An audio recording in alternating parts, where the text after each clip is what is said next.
my dear students. Today we will discuss about the insect pest of wheat.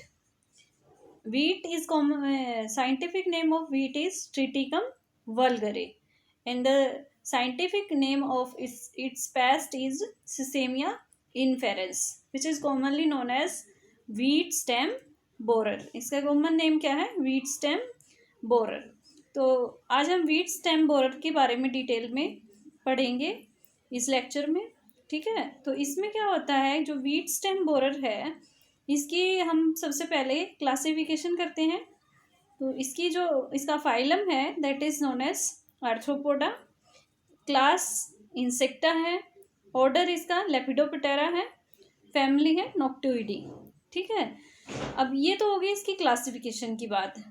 इसका distribution की अगर हम बात करते हैं व्हीट स्टेम बोरर की, तो it is commonly found in all wheat growing areas of India. India में जहाँ जहाँ पे भी इंडिया में गेहूं की पैदावार होती है वहाँ पे ये हर कहीं पाया जाता है. And it is also found in China, Pakistan, Indonesia, Japan etcetera. जबकि इसके अगर फूड प्लांट की बात करते हैं जो कि इसके अल्टरनेट होस्ट की तरह भी एक्ट करते हैं, तो it attacks wheat, maize, jowar, barley, paddy and sugar cane. ठीक है, तो ये जो है वीट के अलावा मेज, जवार, बार्ले जो है इन पे भी अटैक करता है और ये इसके अल्टरनेट होस्ट का काम करते हैं. ठीक है, तो अगर इसके बारे में अब हम डिटेल में पढ़ते हैं, इसकी जनरल अपीयरेंस की बात करते हैं, तो जनरल अपीयरेंस इसकी जो है आपके सामने है ये इंसेक्ट. ठीक है, ये एक फ्लाई की शेप की एक वो जो है होती है, दिस इज ए फ्लाई. अगर अडल्ट की बात करते हैं तो इसकी जनरल अपीयरेंस क्या है? The adult moth is fawn coloured and has dark brown streaks. इसके ऊपर क्या है? डार्क ब्राउन स्ट्रीक्स होती हैं. And the fore wings have greys black lines going to the tip of the wing from the central point. अगर central point से हम यहाँ पे देखते हैं तो इसकी ये जो है ये इस तरह से डार्क लाइन फोर विंग्स में भी इस तरह से जा रही हैं ये. ठीक है, तो इनको देख के इसको आइडेंटिफाई हम कर सकते हैं. इस तरह से ये इंसेक्ट जो है वो इसकी अपीयरेंस है. ठीक है, तो the hind wings are white in colour. इसकी हाइंड विंग जो है वो ऑलमोस्ट वाइट होती हैं and it is about 15 to 20 mm in length and wing span is 35 mm. Wing span क्या है इसका? 35 mm. This is the wing span, this is the wing span. ठीक है, तो इसकी विंग स्पैन की बात करते हैं तो ये है इसका 35 mm. जबकि इसकी बॉडी, टोटल बॉडी जो है इसकी अगर देखें तो है 15 to 20 mm की इसकी बॉडी है. ठीक है, ये तो बात होगी इसकी जनरल अपीयरेंस की. और हमें इसके जो है डिटेल में लाइफ साइकिल भी पढ़नी है. ठीक है, तो सबसे पहले हम इसके बारे में, इसकी हैबिट्स के बारे में जान लेते हैं कि ये किस तरह का इंसेक्ट है. Number 1, it is nocturnal insect. Nocturnal है इसका मतलब रात को घूमता है. And lives for 10 to 15 days. 10 से 15 दिन तक ये इसकी लाइफ रहती है. ठीक है, second point is the eggs are laid on the inner surface of the leaf sheath. ये आपको ये इसमें दिखाई दे रहा है, यहाँ पे आपको दिखाई देता है ये लीफ सीथ है और इसके अंदर जो है इसने एग लेइंग कर रखी है. तो इस तरह से इसकी एग लेइंग होती है कहाँ पे? लीफ सीथ के अंदर. And the caterpillar prefer moist weather to infest new shoots. अगर नई सूट्स को इसको इन्फेक्ट करना है तो ये दिस इज़ द कैटरपिलर, ये इसका कैटरपिलर है. ठीक है, और ये क्या करता है? नई सूट को इन्फेस्ट करने के लिए ये क्या करता है? इसको जो है मॉइस्ट वेदर की रिक्वायरमेंट होती है जिससे कि ये नया नया इन्फेक्शन जो है वो आराम से इजीली फैला सकता है और ये इसमें स्टेम में जो है बोर कर सकता है. ठीक है, तो इस तरह से ये इंसेक्ट की इसकी हैबिट्स हैं. अगर लाइफ साइकिल की हम बात देखें इसके बारे में तो इसमें सबसे पहले क्या है? एग्स. ठीक है। सीसेमिया इन्फेरेंस की लाइफ साइकिल जो कंप्लीट होती है वो होती है 30 to 45 डेज में। ये कंप्लीट कितने में होती है? 30 to 45 डेज में, ठीक है। और इसमें जो है इस टाइम में सबसे पहले ये है क्या करता है? एग लेइंग करता है। ये क्या करता है? Egg laying. ये इसके एग्स हैं इस पे, तो इसमें जो है स्टेम के ऊपर ये एग लेइंग करता है ये insect. The eggs are bead like and laid in rows of 30 to 100 eggs on the under surface of the leaf sheath. ये जो लीफ सीथ है इसमें आपको दिखाई दे रहा है ये सामने से, तो ये क्लस्टर में जो है एग लेइंग करता है रोज में, ठीक है। रो बना के और उसमें एग लेइंग ये कर देता है इंसेक्ट, ठीक है। Total eggs laid are 200 to 300। कितने टोटल जो है 200 से 300 तक इसके जो है ये एग होते हैं। अब बात करते हैं इसकी कैटरपिलर के बारे में। जो इसका कैटरपिलर है वो बहुत खतरनाक है। After incubation of 6 to 7 days, ये है इसका कैटरपिलर, ठीक है। और ये जो कैटरपिलर है वो इंक्यूबेशन के 6 to 7 डेज के बाद young caterpillar having orange red head and purplish pink body on the dorsal side जो है वो निकल के आता है caterpillar, and white on ventral side emerge out. ये एमर्ज आउट होता है। और इसकी जो है क्या डिटेल है कि 6 to 7 डेज में ये एमर्ज आउट होता है। और इस कैटरपिलर का कलर कैसा है? ऑरेंज रेड हेड है इसका और पर्पलिश पिंक बॉडी है on the dorsal side. Dorsal side कौन सी होती है? This one is the dorsal side. और ये जो डोर्सल साइड है इस पे ये कैसा दिखाई देता है? पर्पलिश पिंक, ठीक है। And white on the ventral side. Ventral side कौन सी हुई? This one is ventral side. और वेंट्रल साइड में ये कैसा है? ये है वाइट, ठीक है। वेंट्रल साइड में वाइट है और ये जो है 6 to 7 डेज में एमर्ज आउट होता है। 6 to 7 डेज एमर्ज आउट होता है। कहाँ से? एग से।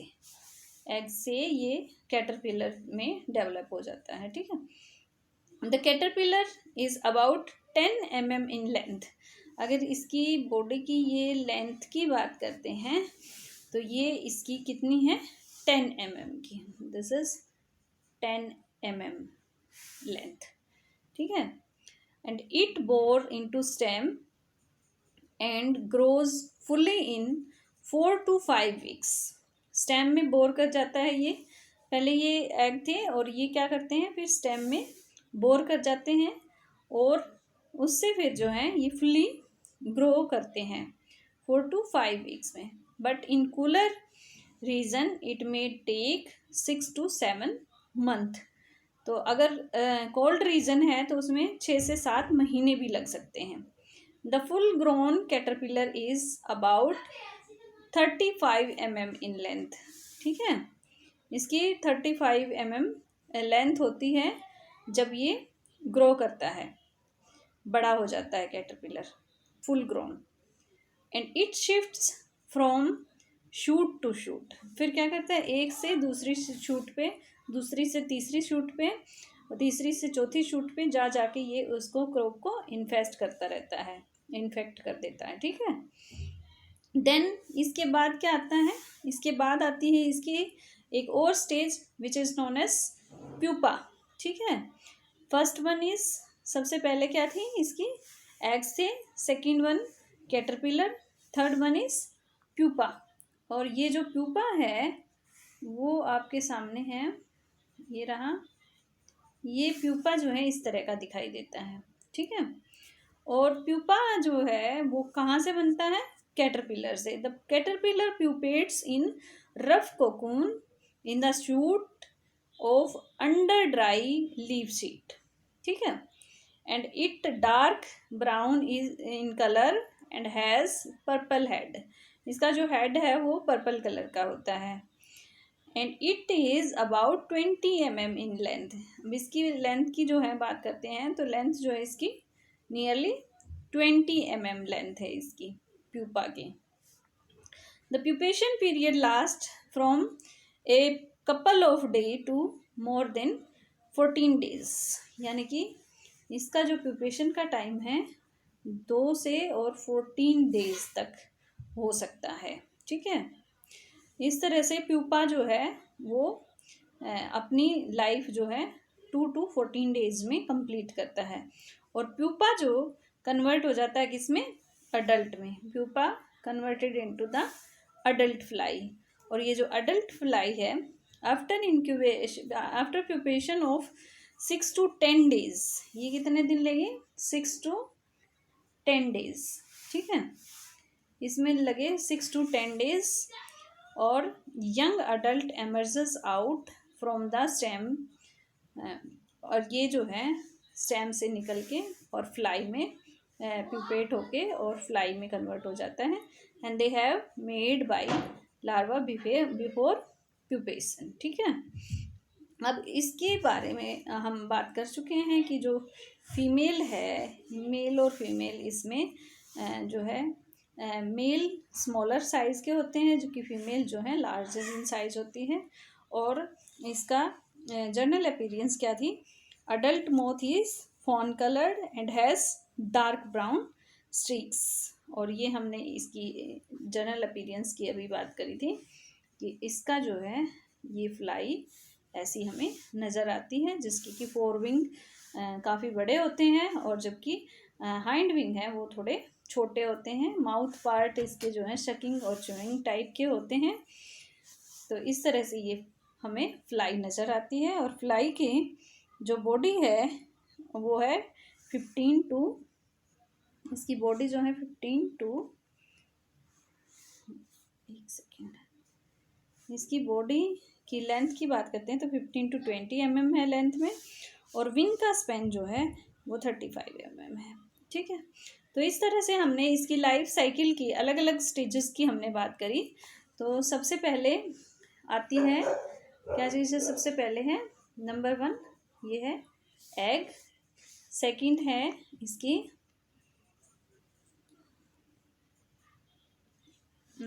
ये एग इन्फेस्ट कर दिया. सेकंड इसकी लार्वा है जो कि कैटरपिलर है. थर्ड वन इसकी क्या है, प्यूपा है. और फोर्थ वन पे ये है अडल्ट फ्लाई. ठीक है,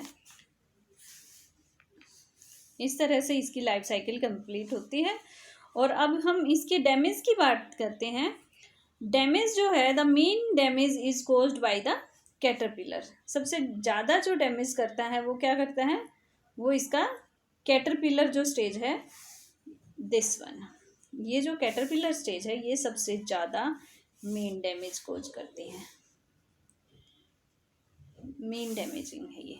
ठीक है, तो सबसे ज़्यादा डैमेज का काम करता है caterpillar. And the caterpillar attack the young stem of wheat. ये यंग स्टेम को डैमेज करता है. And the central shoot is damaged completely and the dead hearts are produce. Dead heart क्या है, जो स्टेम है वो सूख जाती है तो इसको बोलते हैं डेड हर्ट. ठीक है, so the yield is reduce considerably. बहुत ज़्यादा यील्ड में नुकसान हो जाता है. इसकी क्वालिटी और क्वांटिटी जो है वो रिड्यूस हो जाती है. तो अब अगर इतना नुकसान करता है तो हमें इसको कंट्रोल करना चाहिए. और कंट्रोल करने के लिए हम क्या करेंगे, कंट्रोल में सबसे पहले हम करेंगे attacked shoot should be removed and burned down. जला देना चाहिए हमें, जो भी शूट्स खराब हो जाती हैं उनको हमें बर्न कर देना चाहिए.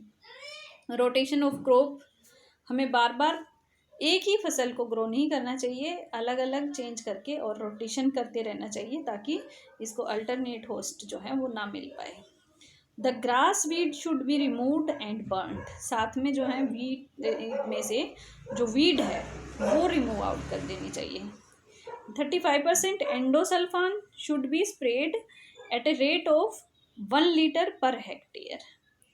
और इसमें जो है 5% BHC का भी हम डाल सकते हैं, और इसमें DDT का भी कर सकते हैं at the rate of 7 to 8 kg per एकड़ should be applied as dust. छिड़काव कर सकते हैं हम किसका, DDT या BHC का, इसको किल करने के लिए।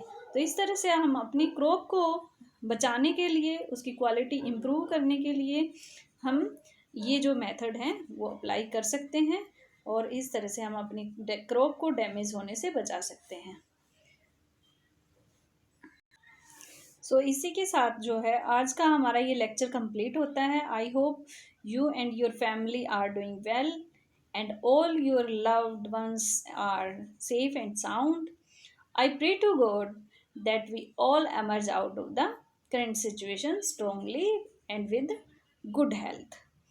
Please take care, stay at home and be safe, wear mask and follow the all guideline of COVID-19. Take care. Bye bye.